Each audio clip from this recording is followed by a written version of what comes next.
Chapter 26. The next morning, Min Li woke up alone under a heavy, rich blanket. Even though she was on the floor of the garden pagoda, she had slept comfortably, and as she sat up, she realized that was probably due to the silk pillows she had been lying on. The soft sunlight cast leaf shadows across her face, and the wind made gentle ripples in the moss-colored lake in front of her. The imperial garden was just as beautiful in the day as it was by night.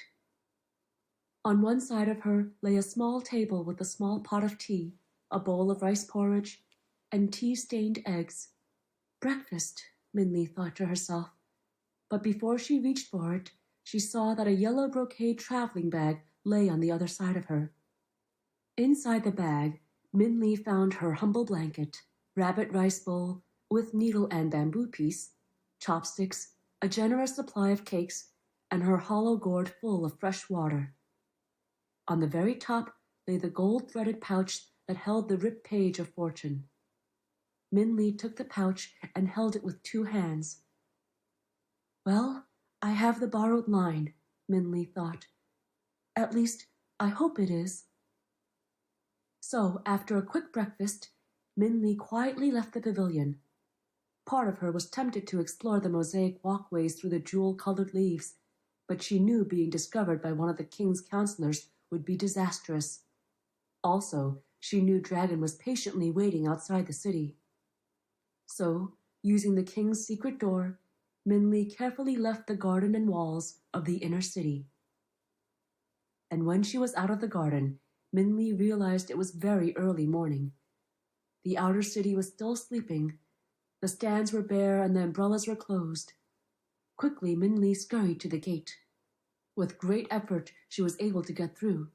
She had to use a metal pole she found on the ground to lift the lock and lever one of the doors open.